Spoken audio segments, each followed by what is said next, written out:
Bueno, en esta oportunidad vamos a realizar la explicación del código que nos permite tomar una lectura RFID y poder insertar la información obtenida o el código obtenido en una base de datos. Bien, vamos a desglosar por bloques, quizás línea por línea podríamos hacerlo también, pero vamos a entender inicialmente cada uno de los bloques.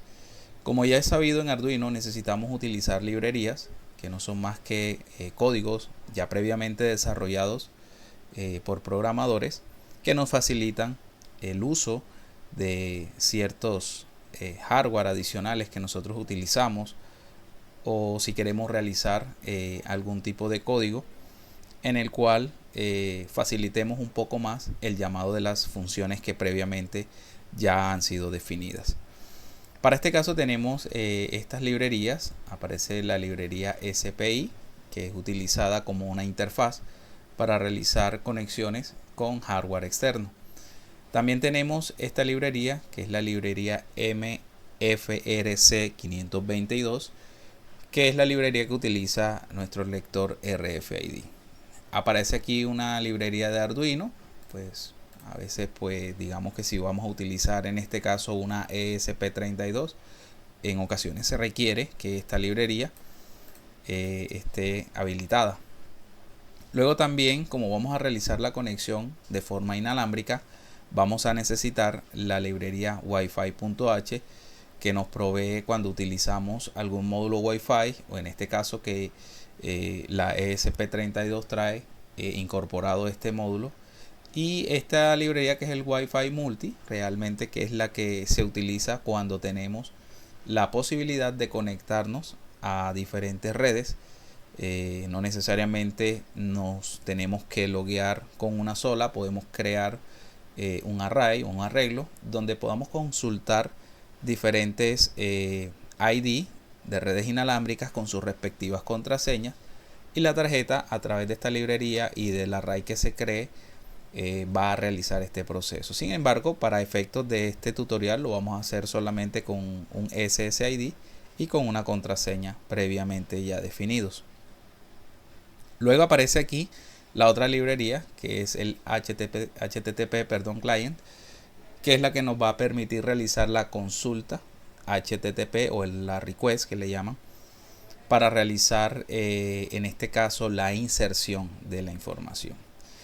Bien, los bloques del 10 al 12 lo que vamos a hacer es a definir en este caso los pines de reset, en este caso, y el pin SS, que sería el 5, que sería la parte del esclavo, y esos pines ya en la parte física deben estar interconectados con el lector. Entonces es importante que en el lector el pin 22 vaya conectado al reset, y a la referencia esclavo o el esclavo select vaya el pin 5. Yo he adicionado el pin 4 para lo que viene siendo el zumbador, y obtener a través de la lectura seguidamente un sonido, que sería el sonido de lectura. Listo, para la línea 14, entonces aquí lo que hacemos es definir el objeto. Llamamos a la función que está en la librería, la renombramos o renombramos el objeto y le pasamos por parámetro los dos pines previamente definidos en esta parte, que sería el pin 22 y el pin 5, y aquí estarían las variables. Primero el pin 5, que sería el slave select, y el pin 22, que es el reset. Bien, tenemos ahora unas variables que yo he creado. Aquí aparece la variable datax y dataxname. Estas van a ser muy importantes ahorita al momento de obtener la información que necesitamos para poder insertar en la base de datos. Con el tema de Wi-Fi Multi, realmente lo que hacemos es algo similar, crear un objeto, recordando que las funciones, cuando nosotros llamamos librerías o llamamos otras clases, no podemos utilizar los mismos nombres, ¿verdad? Entonces lo que hacemos es llamar a esa función, llamar a la librería y poder obtener esa función o ese método, renombrarlo en nuestro código para poder utilizarlo. Bien, en la línea 20 y 21 están definidas las dos constantes de tipo char, pero no son char de carácter, sino que notamos que tiene un asterisco, quiere decir que es una variable de tipo char, perdón, con un puntero. En otras palabras, esto se puede entender como un array de caracteres. Para el caso de Arduino, ESP32 y algunos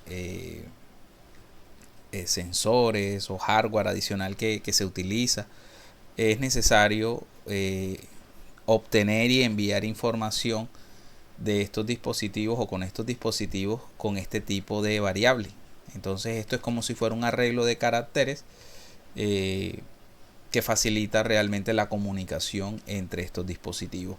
Para este caso he definido este arreglo char, la variable SSID, que sería aquí dentro de estas comillas debemos colocar aquí el nombre, cierto, de la red,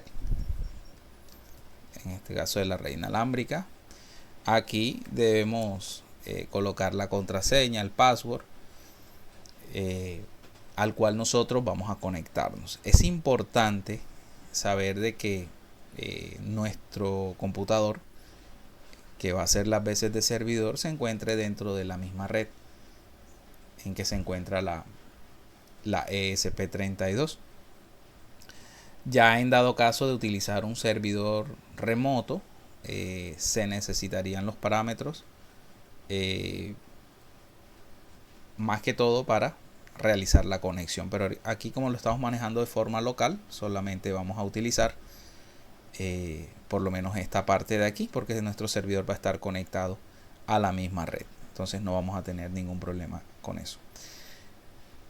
Tengo otro string aquí que se llama cadena, otro que se llama código, lo pueden declarar. Ahorita miro si lo vamos a utilizar. Creo que algunas variables a veces en los códigos declaro para realizar pruebas. Luego que realizo pruebas hago modificaciones y de pronto no las utilizo. Y también quizás se me olvida borrarlas, pero ahorita revisamos. Creo que sí las utilicé. Y aquí aparece esta, que es string. Ya esto sería un arreglo que tiene dos dimensiones, porque es que aquí en este string datos es donde voy a guardar el código y voy a guardar el nombre de la lectura que vamos a realizar. Creo una variable de tipo entero y le asigno un 1, y ahorita revisaremos más adelante el propósito de esta variable. Aparece una variable de tipo booleana también llamada estado, inicializada con false. Revisaremos entonces ahora en el código el funcionamiento mismo de esta variable. Bien, entramos a la función setup, que sería la configuración de nuestro programa. Aparece inicialmente la inicialización de lo que es la comunicación serial a 9600 baudios. Es importante este valor que aparece aquí, o este parámetro, ya que debe estar sincronizado cuando nosotros utilicemos el monitor serial.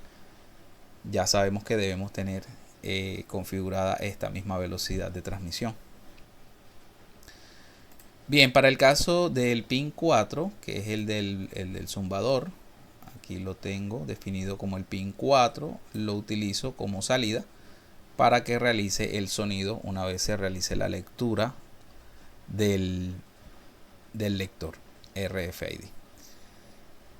Bien, para efectos de este tipo de sistemas, para que se mantengan en un estado bajo, se deben inicializar en estado alto. Es como si estuvieran estos sistemas como lo conoce uno con la compuerta NOT, ¿cierto? Como invertido. Entonces, en el caso hipotético que nosotros manejamos por lógica, esto debería estar en estado bajo, pero algunos elementos se encuentran en estado alto cuando están en reposo y se activan en estado bajo. Eso también puede llegar a pasar en electrónica. Entonces, en este caso, nuestro zumbador va a estar en estado alto y quiere decir que estará en reposo, y en estado bajo se va a activar. En el caso que ustedes tengan un zumbador que haga lo contrario, simplemente sería modificar aquí, pasar este nivel alto a bajo, y cuando él se active pasarlo a nivel alto. Bien, inicializamos entonces lo que viene siendo el bus SPI, que es la interfaz para la comunicación, y también se inicializa el lector con este código. Ya sabemos que esto fue previamente definido, y aquí le damos inicializar a lo que viene siendo el PCD. Ya sabemos que esas siglas hacen parte de los sistemas RFID y se entiende que es el lector. Hacemos un serial print para el momento de realizar la lectura y hacemos una pequeña espera acá de algunos 5 segundos, ¿verdad? Mientras se realiza el proceso para la conexión Wi-Fi multi. Aquí le decimos a través de este parámetro acá, llamando a esta clase, que coloquemos los parámetros de la SSID o de la identificación y de la contraseña de la red Wi-Fi a la cual nos vamos a conectar. Bien, para este caso aparece entonces el void loop. Miren que el void loop es bastante corto, pero es porque ya fueron en estas funciones que vemos aquí, fue minimizado, y es una de las formas más sencillas de trabajar cuando lo hacemos con código. Cuando tenemos funciones principales, podemos crear subfunciones o llamados métodos para realizar este tipo de trabajo y sea más legible.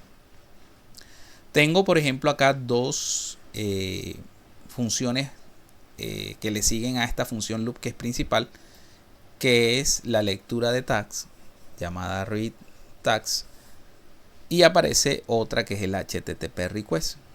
Entonces, si nos damos cuenta, la lógica nos dice que aquí el loop va a estar realizando la lectura. Entonces, si nos damos cuenta, esto llega hasta aquí. Quiere decir que este código solamente va a estar leyendo esto. Esto todavía no. ¿Y por qué no? Porque resulta que va a entrar a este condicional si la variable estado es igual a 1. Recordemos que cuando el programa inicia, cuando inicializamos esa variable estado que se encuentra por acá, la variable estado, véala aquí, fue definida en la línea 27 como false, o sea que ella inicializa en false, por lo tanto no entra a ese condicional. Lo más probable en el código y lo más lógico que tenemos aquí es que cuando se presente el evento de lectura, esta va a cambiar a otro estado. Va a cambiar a estado 1. Y allí, cuando realiza el cambio de estado a 1, es porque ya trae consigo la lectura. Al realizar ese proceso, entra en un ciclo while que va a realizar toda la consulta HTTP. Y mientras esté realizando la consulta HTTP, mientras estado sea 1, se va a ejecutar esto. Lo que nos dice este código es que llegará un punto en que finalice la consulta HTTP request y esto se vuelva 0. ¿Quién? La variable de control llamada estado. Y si la variable de control estado se hace 0, sale inmediatamente de este while. Realiza estas impresiones donde voy a obtener el código y del array datos que fue declarado, como lo dice aquí, de tipo string, vamos a guardar la primera información, ¿verdad? Recordando que en los arrays las posiciones inician desde 0 y vamos a tener entonces guardado el código y en la posición 1 del arreglo vamos a obtener y guardar el nombre. Estado se hizo 0 en este caso porque salió del while. Al salir de este if, retorna al loop, lee nuevamente el tag, pero estado ya no ingresaría aquí porque ya fue pasado a 0 cuando finaliza o cuando finalizó el HTTP request a menos de que se haga inmediatamente otra lectura. Entraría nuevamente y realizaría el mismo proceso. Ahora, podemos pensar, pero ¿qué pasa si yo leo este tags? La información se guarda aquí. ¿Y qué pasa con la información, verdad? Bueno, efectivamente, esta impresión se hace después que se hace la consulta. Y la consulta es un insert, que lo vamos a ver más adelante. Si ya yo tengo eso guardado en base de datos, yo simplemente podría mostrarlo. Eso podría quedar ahí, no habría ningún problema. Y lo que haría este código sería reescribir. Si hay una nueva lectura, lo que se hace es que se reescribe sobre la variable datos. Tanto el código como el nombre se reescribe. Y en ese caso, pues no habría ningún problema porque yo no estoy utilizando la información que leo, sino la información útil va a ser la que quede almacenada en la base de datos. Bueno, vamos a la función de lectura de la tags. Vamos a mirarla por aquí. Creo que llega hasta la línea, sí, por aquí, 88, si no estoy mal, vamos a mirar. Desde la línea 61 hasta la línea 88. Bueno, aquí la tenemos. Bien, la librería como tal trae ejemplos y cuando nosotros utilizamos uno de esos ejemplos, trae algunos condicionales que nos permiten utilizar el lector de una forma eficiente. Para este caso hay un condicional que nos dice que si no hay tarjeta presente, se retorna el loop. Recuerden que esta función return lo que hace es llegar ahí y saltarse todo el código e iniciar nuevamente a esta línea. Es como si se devolviera otra vez a la línea inicial. Y no pasaría de ahí, ¿verdad? Hasta que esa función, digamos que se cumpla. Aquí lo que está diciendo es que si no hay una tarjeta, quiere decir que si hay una tarjeta presente, entonces ya se saltaría este retorno. Entonces hay otra acá que si no puedo obtener los datos de la tarjeta, pasaría exactamente lo mismo. Entonces estas dos funciones van a estar pendientes de que primero no se ejecute este código sin que esto ocurra. O sea que para que esto por lo menos salte a la línea 68 debe cumplirse esto. O sea que debe existir una tarjeta en el campo de lectura y adicionalmente los datos están correctamente leídos, ¿verdad? Sí, o sea, se obtuvieron los datos de la tarjeta o del tags. Bien, inicializamos con esta, una de las variables que se declararon allá. ¿Por qué coloqué como dataex? Porque se obtiene la información en un sistema hexadecimal. Bien, viene este primer bucle cuando se hace la lectura correctamente. Y lo que se hace es declarar una variable de tipo byte que va desde ahí está declarada ahí, que va desde 0, está ahí, que aparece aquí, es una variable local. Cuando i sea menor que el tamaño del dato que se está obteniendo como lectura, el dato que el lector consiguió cuando estaba realizando la lectura del tag. Entonces ese tamaño de ese dato se coloca en este for para poder recorrerlo. Aquí está con un paso más 1 y aparece una condicional donde dice que si el byte leído es menor a 0, esto aquí ya sería una dirección de memoria, va a imprimir un espacio en blanco. En este caso le damos un 0. Bien, resulta que para este caso el 0 en hexadecimal no se imprime y lo que realmente hacemos es como obtener de esa lectura, si el tema es 0 o el valor leído es 0, como en hexadecimal en la lectura no se obtiene, se pueda agregar y aparezca el número hexadecimal completo. Si no, pues imprima un espacio en blanco, o sea, colócame el dato leído al lado, porque recuerden que esto está imprimiendo como carácter por carácter. Entonces lo que vamos haciendo es colocándolo al ladito hasta que determine el tamaño de esa lectura realizada. Como les decía ahorita, recuerden que las variables que se declaran como char con un asterisco es como un arreglo de caracteres que al final se puede ver como un string, como una cadena de caracteres.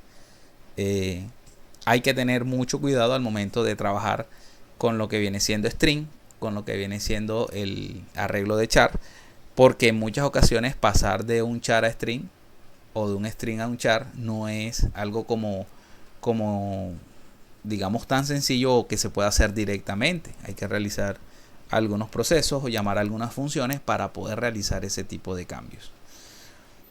Bien, aquí cuando tenemos por ejemplo en DataX, recordemos DataX qué tipo de dato es. Si no estoy mal es string, creo que lo tenemos por aquí.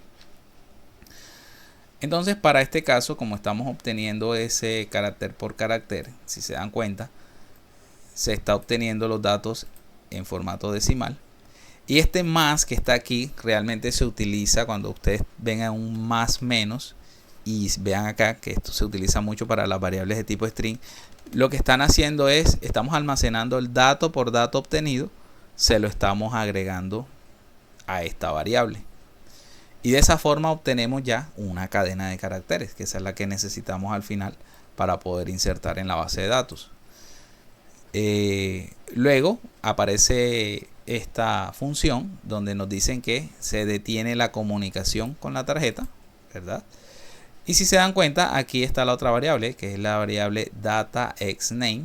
Y lo que hacemos realmente es agregar este nombre, tarjeta, dos puntos, y datax, recordemos que es el código que se obtuvo, que viene siendo este, en la línea 77.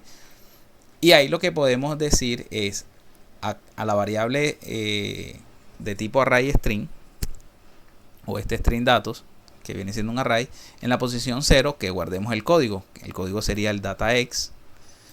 Y en la posición 1 que sería el dataxName. O sea que sería esta parte que podemos aquí concatenar.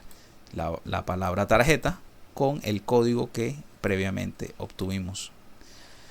Y es aquí donde hacemos llamar la función soundBuzzer, que no es más que el sonido que me ejecutaría la tarjeta, porque recuerden que todo esto ya se estaba realizando rápidamente obteniendo la información, y al obtener la información y terminar o detener la comunicación de la tarjeta, físicamente nosotros escucharíamos el sonido donde la lectura fue realizada. Y miren lo que les decía, aquí cuando la lectura se realiza, estado se hace 1, por eso es que estado inicializa en 0, y cuando yo hago la lectura y suena el buzzer o el zumbador, lo que hacemos aquí es pasar la variable estado a 1 para que entre en el HTTP request.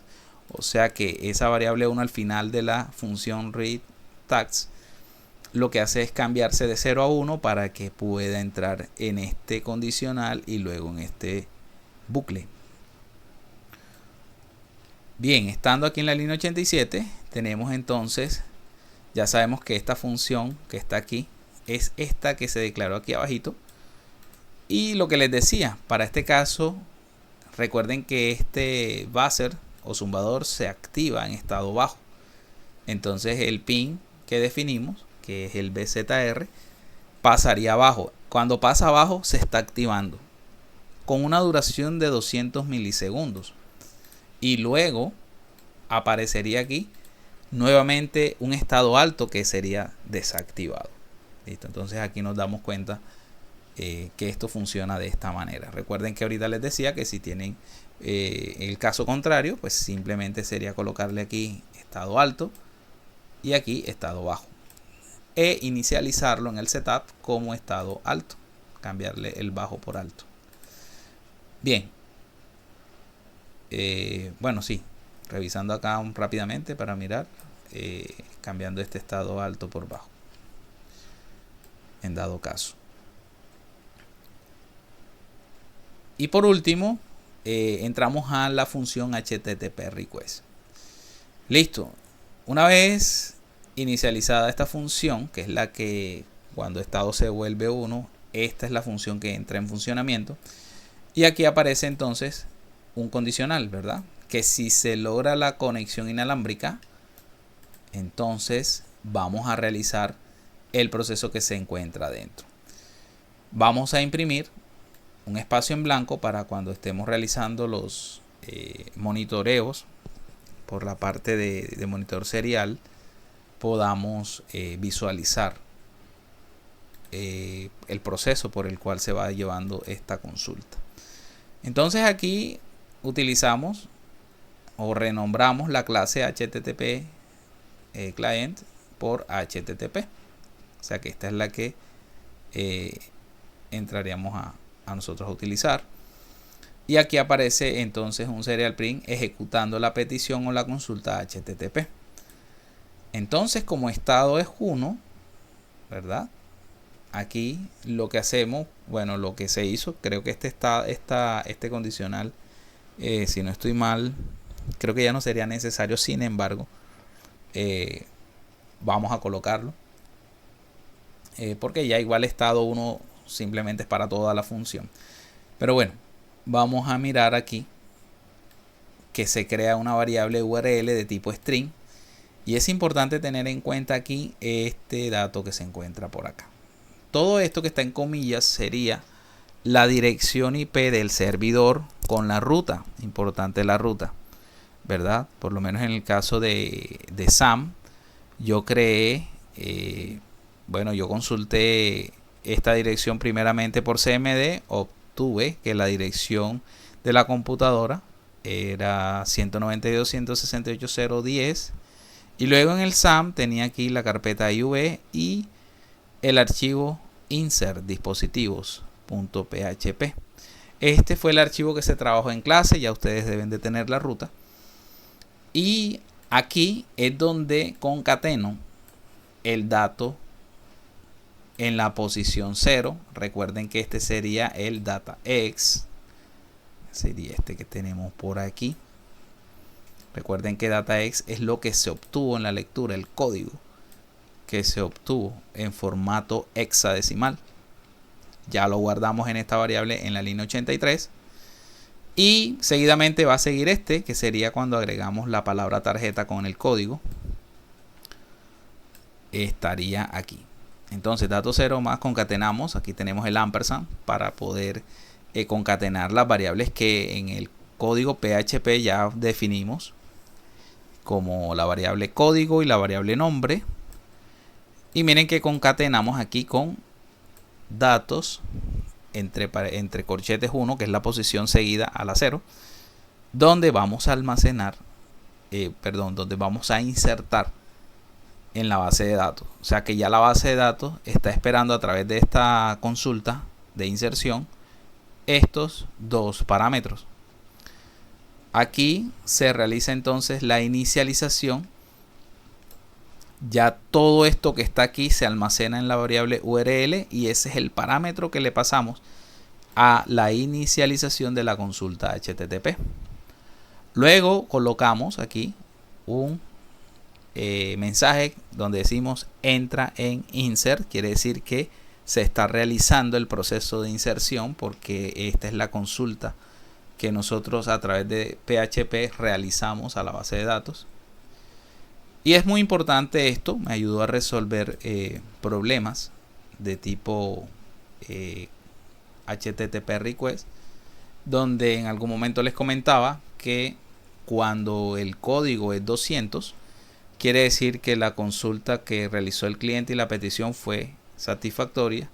Cuando tenemos códigos en el orden de los 400, ya es un problema del cliente. Por ejemplo, si yo tengo aquí mala la URL, si yo cambiara algún parámetro aquí, algún carácter, automáticamente es lo más probable que obtenga como código un código 400. Y si el problema estuviese del lado del servidor, entraría en la línea de los 500. Entonces más o menos está definido así, como los 200, las consultas satisfactorias. ¿Qué sería esto realmente? Este HTTP code OK, mira lo que sería igual a 200, porque es que los códigos 200, los valores 200, quiere decir que la consulta fue satisfactoria. Y me ayuda a resolver un problema cuando estábamos realizando la inserción de la URL, se nos estaba yendo un carácter de más y eso hacía que el código que me arrojara esto sería el código 400, un error de consulta. Estoy realizando mal la consulta, pero bueno, aquí afortunadamente se logró solucionar el problema y encontramos entonces que si el código es 200, entonces será ok. Si no, entonces vamos a tener un error y necesito que me muestres de quién es el error. Si el error es del servidor, dentro de los códigos 500 o código 400, sería un error de consulta. Si les aparece aquí un error 400, es posible, que tengan que revisar la URL y la sintaxis de esta asignación a la variable URL, que es lo más común que se presenta cuando no se realiza bien la inserción. Y por último, entonces tenemos que si no hay conexión, en este caso, entonces nos sale un error, falla la conexión, tenemos que revisar el SSID, tenemos que revisar la contraseña porque no se nos está conectando, en este caso, a la red Wi-Fi. Bien, aquí se cierra la conexión. Es importante este código porque cuando se hace una consulta HTTP, después que ya se obtiene la información y se envía la información, hay que cerrar la conexión. Entonces, ¿cómo cerramos esa conexión? Con http.end. Llamamos a esta función y nos cierra automáticamente la conexión. La variable estado, que estaba en 1, recordemos que la variable estado se encontraba en 1 para realizar la consulta HTTP. Debido a que se realizó una lectura, entonces él retorna a 0 y esto hace que el loop solamente quede esperando una nueva lectura de una tarjeta. Tenemos un pequeño delay de 1000 milisegundos, que sería un segundo, para esperar que se realice ya estos cambios. Y bueno, esto sería todo. Hasta aquí tenemos unas 130 líneas de código, creo que ya fueron explicadas. Y bueno, la idea sería implementar esto con los parámetros y la información que cada uno de ustedes tiene. Muchas gracias.